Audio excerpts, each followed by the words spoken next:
Salam Skapsa bisa santun menuju prestasi dalam kompetensi. Oke pelajar Skapsa, bagaimana kabar hari ini? Tetap semangat, oke?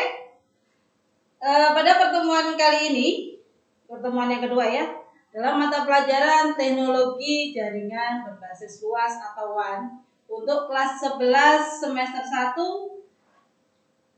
materi hari ini kita akan membahas tentang routing. Nah, nanti kita akan bahas routing, apa itu routing, jenis-jenis routing dan lain sebagainya. Oke, kita langsung masuk saja ke materinya. Oke, pelajar Skapsa, kita masuk ke materinya. Materi tentang routing.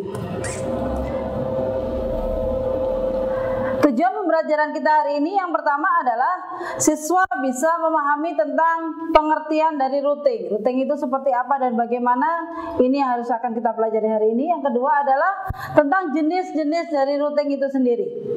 Yang terakhir adalah teknologi yang digunakan dengan menggunakan routing.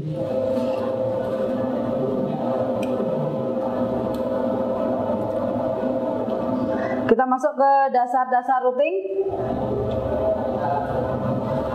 Yang pertama adalah pengertian dari routing itu sendiri. Apa sih pengertian routing? Routing itu adalah dia sebuah protokol, ya. Ini harus diingat, dia ada sebuah protokol yang digunakan untuk mendapatkan route atau jalur dari suatu jaringan. Route ini dia biasanya akan memberikan informasi kepada router ke arah mana jaringan ini nanti akan berjalan, baik secara dinamis maupun bisa juga secara statis. Jadi kalau kita ngomong tentang routing, kita ngomong tentang jalur pengiriman data, tidak akan lepas dari perangkat yang namanya router, terutama kalau kita pakai jaringan berbasis luas atau WAN. Oke?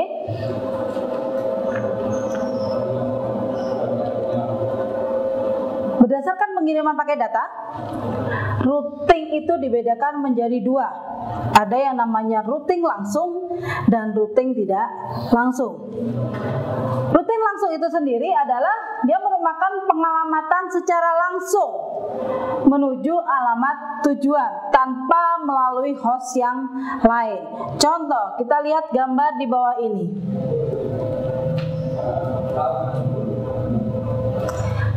Ini ada IP, di sini ada sebuah komputer atau router, ya, komputer router dengan alamat address 132.96.11.1. Dia mau mengirimkan data ke komputer 2 dengan IP address atau alamat address 132.96.11.2.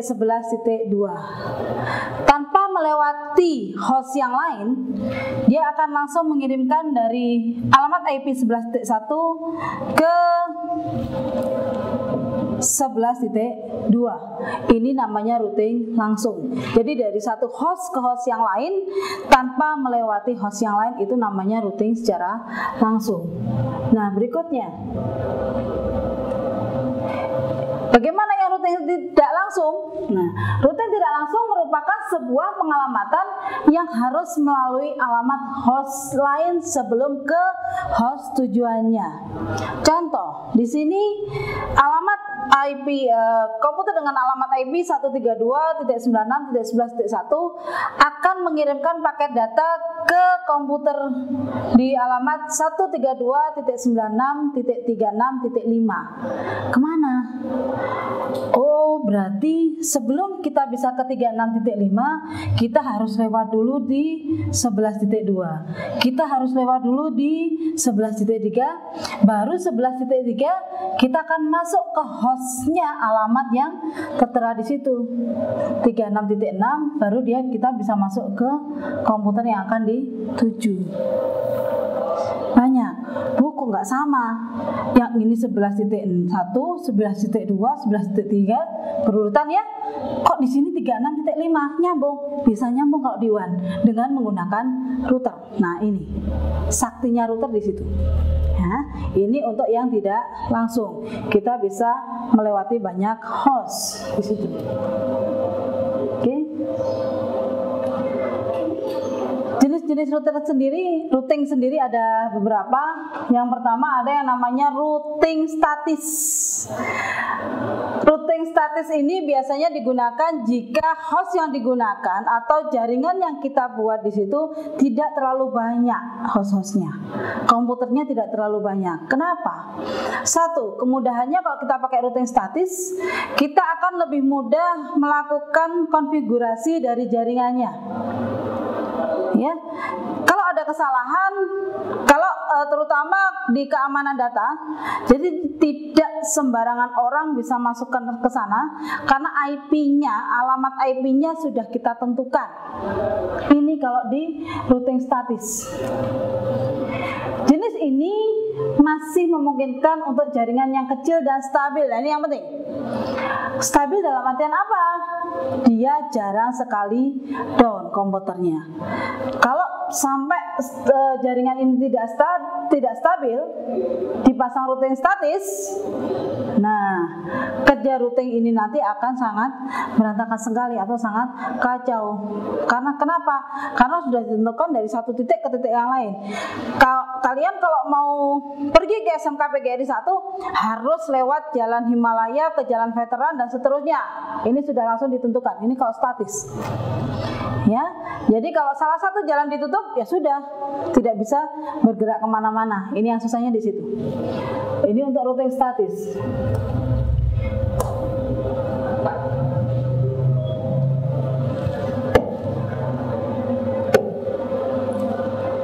Kemudian kita masuk berikutnya, jenisnya ada yang namanya routing default. Nah, kalau routing default di sini digunakan untuk mengirimkan paket-paket secara manual.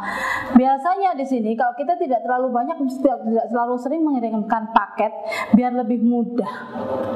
Ya, itu lebih enak kalau kita pakai routing default. Nah ini, tapi kalau kerjaan kita menumpuk dan banyak sekali dengan ke tingkat kepadatan yang sangat besar, itu kita pakai saja routing statis kalau kondisinya di lingkup yang kecil. Tapi kalau tidak terlalu repot, kita bisa menggunakan remote. Nah ini ya, remote router bisa langsung kita kirimkan. Ya, ini pakai routing default.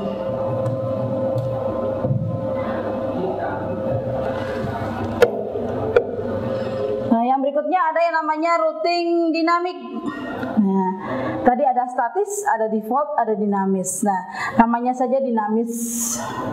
Jadi terdapat jalur-jalur routing di situ ke tujuan-tujuan yang sudah ada. Tapi jika terjadi sesuatu halangan, misalkan saya dari SMK 2 Negeri 2 mau ke PGRI 1. Ternyata di tengah jalan di depannya SMA 2, wah ada cegatan atau ada penutupan jalan dan sebagainya. Saya harus lewat mana? Nah, kalau menggunakan routing statis, kita bisa memilih secara otomatis tabel routing. Dia akan membuat tabel yang baru. Dia akan membuat route atau jalan atau jalur yang baru. Enaknya di situ kalau dinamis. Jadi ternyata bisa belok sana loh. Ada gang kecil kita masuk. Nah ini kalau kita jalan di jalan raya, rutenya bisa seperti itu. Dan secara otomatis si tabel routing itu akan berubah menurut jalurnya. Kira-kira bisa menghubungkan yang mana. Nah ini muncul kata tabel routing. Apa itu tabel routing? Kalau di router, kita untuk membuat suatu jalur itu selalu ada yang namanya tabel routing. Di sini dia akan berupa tabel. Nanti di pertemuan berikutnya kita akan bahas tentang tabel routing, itu pembuatan tabel routing seperti apa. Nah, di tabel itu akan ketahuan router satu dan router yang lain di mana sih. Misalkan saya di router A, saya mau ke router B. Misalkan di sini ada router A, ada router B, ada router C. Jalurnya seperti ini. Kalau kita mau dari router A mau ke router C, Berarti kalau di tabel routing selalu ada dari router A kita harus menuju ke router B dulu supaya bisa ke router C. Nah, ini di tabel routing itu akan menunjukkan jalur-jalur ini.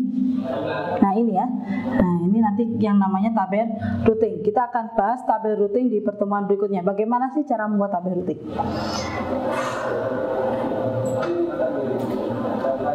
Dynamic routing selain menguntungkan juga ada kerugiannya ya, semua ada kerugian ada keuntungannya. Dia memerlukan routing protokol untuk membuat tabel routing. Nah, enaknya kalau pakai dinamis, kita di lingkungan yang sangat besar, secara otomatis kalau ada apa-apa kita bisa membuat jalur yang baru. Cuma kejelekannya tingkat keamanan datanya bisa kalau kita sebagai administrator tidak jeli, banyak orang akan masuk. Kenapa? Karena pengamanannya. Nah, ini banyak orang kita bisa banyak jalur yang bisa kita lewati. Nah, ini ya kerugian dari dynamic routing. Oke, kita masuk ke pembahasan berikutnya, ada yang namanya routing protokol. Ini sudah masuk ke teknologinya. Merupakan aturan yang diperlukan, yang merupakan dia mempertukarkan informasi routing yang nantinya akan membentuk tabel routing. Nah, ini adalah protokolnya. Dia bertujuan untuk mencari route tersingkat untuk mencapai tujuannya. Routing protokol di sini dia akan mencari jalur-jalur. Pada saat dia mengirimkan data, dia akan mencari jalur mana sih yang tidak padat jalurnya, kemudian yang tersingkat. Ya, nggak mungkin kan kita kalau mau datang ke rumah orang kita muter-muter dulu, misalkan dari Kediri ke Kertosono, enak lewat Nganjuk dulu baru ke Kertosono. Kan kita sudah punya jalur dari Kediri ke Kertosono. Nah, ini yang kita gunakan adalah dengan menggunakan routing protokol. Ada dua macam routing protokol, ada yang namanya interior routing protokol dan exterior routing protokol.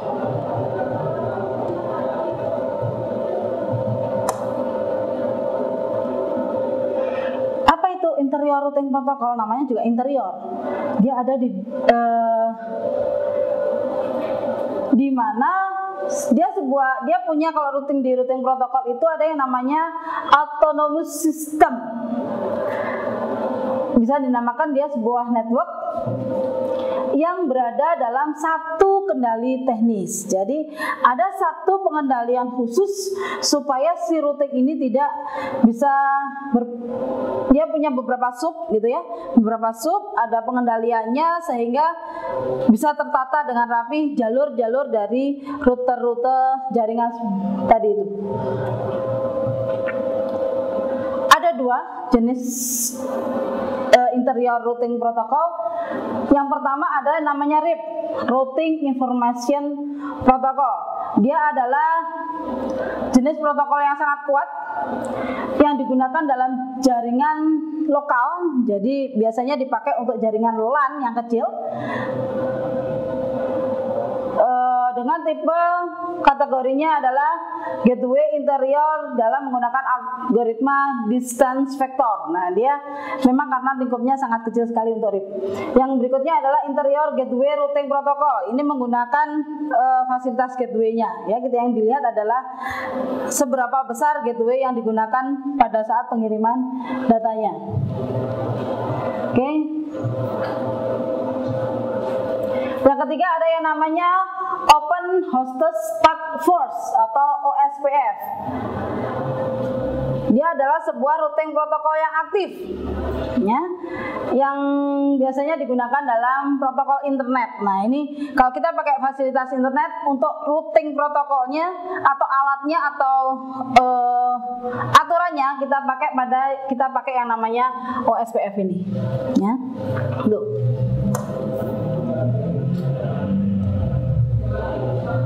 Yang berikutnya yang kedua setelah interior ada eksterior. Sebuah network dengan sistem policy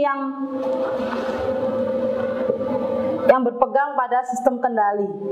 Ya, dia akan antara satu autonomous system dengan autonomous system yang lain itu akan saling berhubungan. Kalau dari interior karena kita ada di dalam, terutama di LAN yang kecil, jadi otomasi sistemnya itu tidak terlalu besar. Kalau kita pakai yang eksterior karena hubungannya sudah dengan dunia yang luar, nah ini otomatis harus ada kendali yang bagus antara satu autonomous system dengan satu autonomous yang lain. Nah ini. Nah di exterior protokol ada dua macam, ada yang namanya EGP. Emang gua pikirin bukan itu ya. Nah ini ada exterior gateway protocol. Nah itu. Ini juga terutama kalau kita ngomong di eksterior memang larinya semuanya di internet ya. Kita ngomongnya di internet.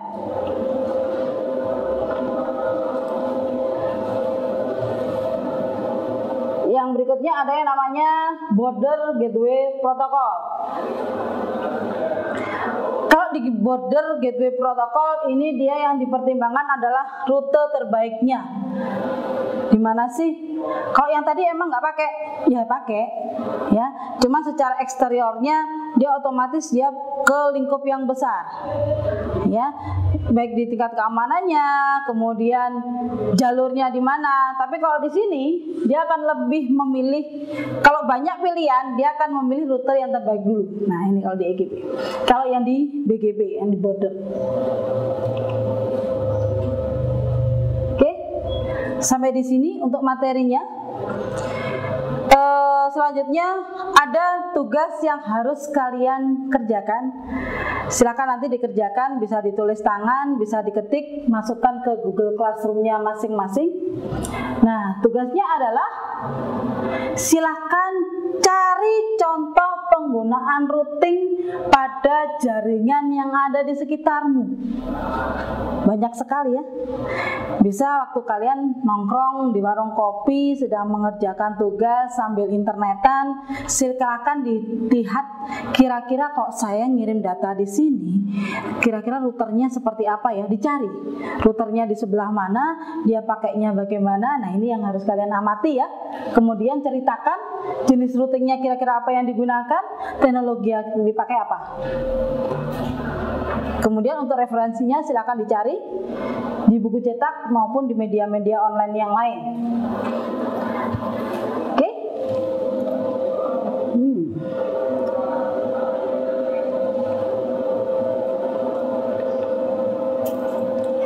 Sekian materinya, silakan dikerjakan tugasnya dengan baik.